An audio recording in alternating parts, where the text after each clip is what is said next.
Go. Thank you. Welcome to today's edition of TED Listens. I'm joined today by Joanna Ransome-Wallis, who's another of our members. Jo, tell me about your business, please. Thank you, Ted. Pleasure to be here. So I am the founder of the Small Business Climate Map, which enables small businesses to work out how to become resilient to the impacts of climate change.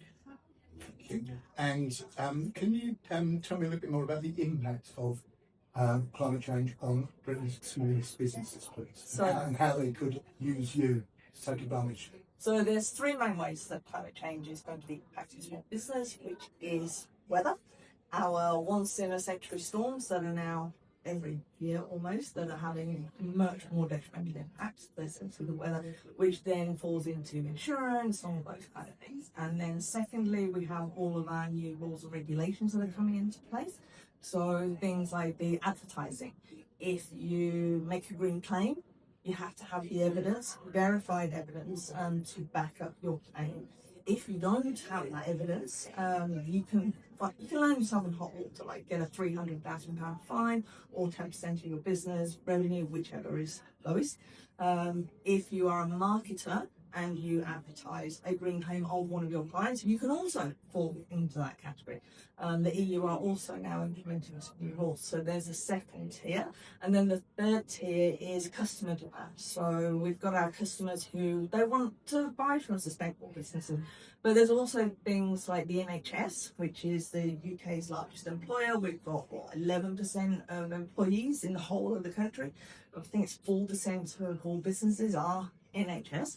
Now the NHS from April this year mandated that every single supplier of theirs has to basically commit to net zero, and then from next year that includes their supply chain. So this, if you can imagine how that spreads out into the whole of the UK. So small business, it's not nice to have anymore. It's more of a, this is an essential part of doing business. The UK, the government approved the sustainability reporting standards, which was hitting the large organisations, which again filtered into the supply chain. So if you imagine you've got your BATs, you've got your Tesco's, all those kind of organisations. So the suppliers to these also have to provide climate information. So you can see how climate is kind of impacting, it's impacting everybody. It's sustainable, but what we're lacking is a lot of small businesses. They understand they need to do these things, but they lack the tools, they lack the skills, they lack the funds. And so what I've done is I've invented the tools. I've created an education to help small business owners to get ahead of all this, to work out, well, how am I going to be resilient under those three things, to be able to measure their emissions, work out how they can lower their emissions, work out what all the risks are, but also alongside the risks, the opportunities.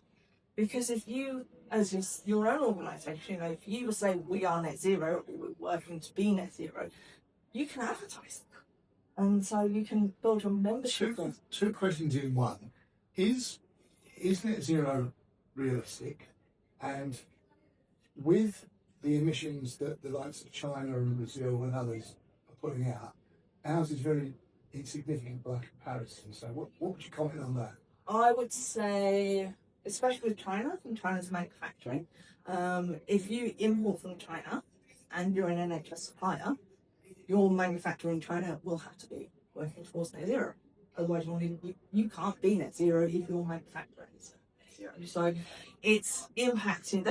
Around the world, there's 41 jurisdictions who are all working to do this, to basically be net zero. So is it realistic? It is. I think it is realistic. It's like we are reducing our emissions, and if we're not, then we're offsetting them.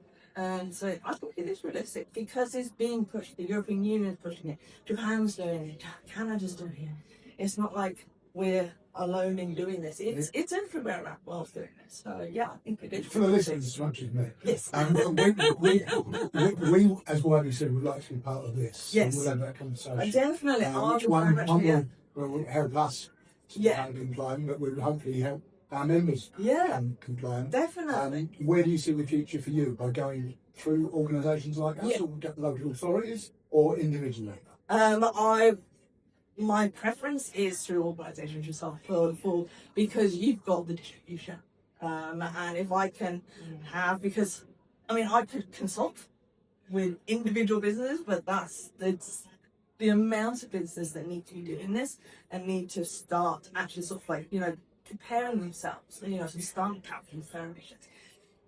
It helps to be able to, that there's just too many businesses. I mean, we've got 5.5 million small businesses in the UK, and this is going to start hitting them all. So, so through all that. So, publicising. So, Jo, thank you. You're very welcome. That's today's edition of TED Listens. You can find that on our YouTube channel, which is Your Business Community. It will be on our website, which is yourbusinesscommunity.co.uk. You need to log in and click on Library, where you'll find it under TED Listens. Thank you, Joan. And you can find the Small Business Climate Map at smallbusinessclimatemap.com. Thank you.